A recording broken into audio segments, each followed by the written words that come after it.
1989년 광주에서 시작된 작은 건설사, 지금은 자산 16조 원, 재계 서열 35위의 호방그룹은 최근 대한민국 경제에 조용히 큰 파장을 일으키고 있습니다. 한진칼, LS 그리고 HMM까지. 이 조용한 공룡의 행보 지금부터 살펴보겠습니다.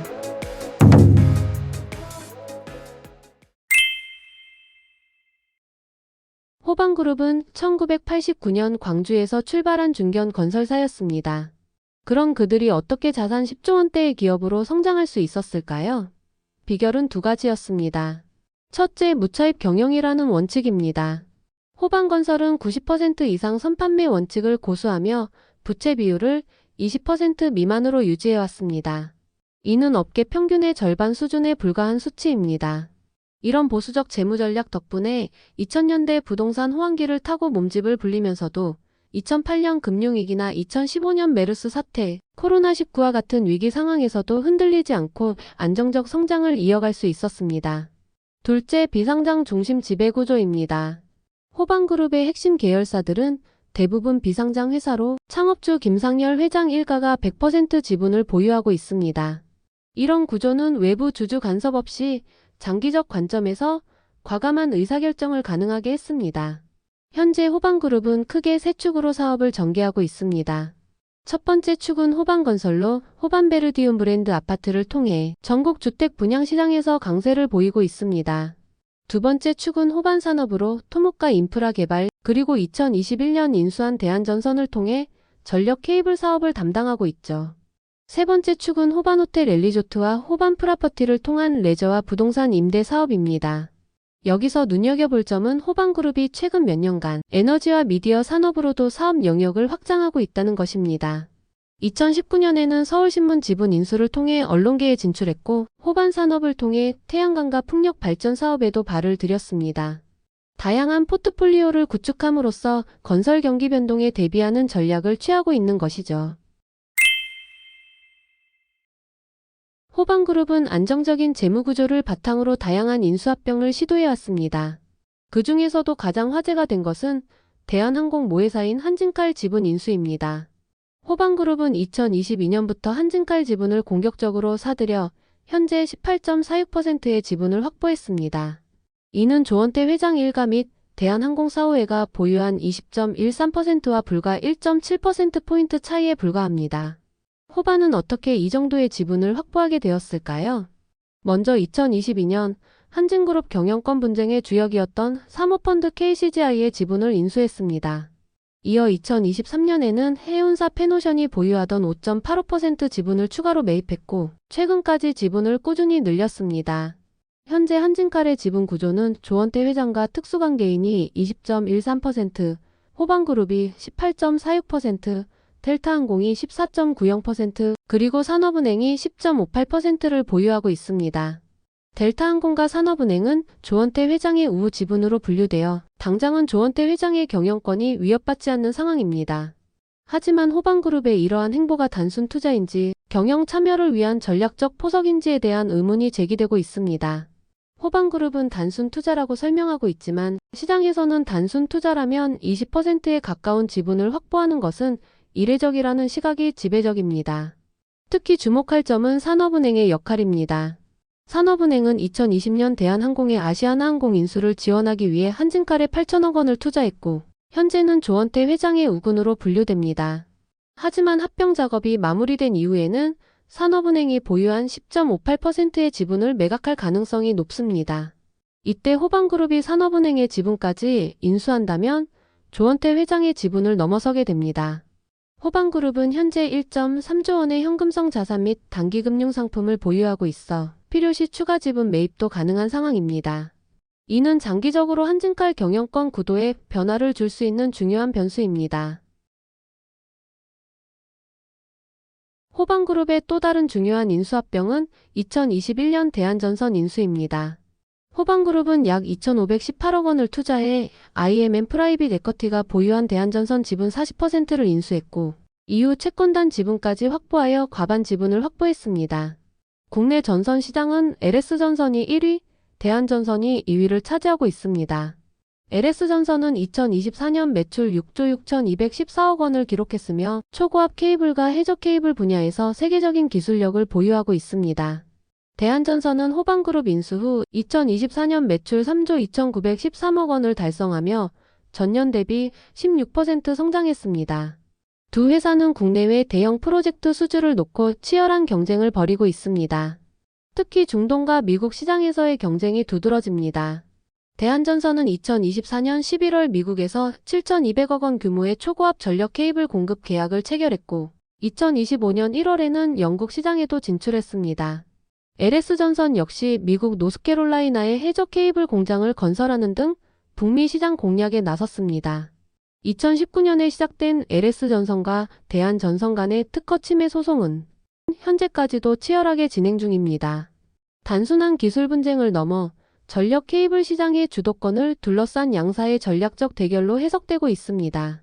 최근에는 한진칼이 경영권 방어를 위해 LS와 전략적 손잡기를 시도하면서 재계 내 미묘한 연대 구도가 형성되고 있다는 분석도 나옵니다. 호방그룹이 대한전선을 인수한 배경에는 두 가지 전략이 있습니다. 첫째, 건설업의 새로운 성장 동력을 확보하기 위함입니다. 전선 사업은 에너지 패러다임 전환으로 장기적 성장성이 높은 산업으로 호방그룹은 이 유망 분야에 발빠르게 진입했습니다.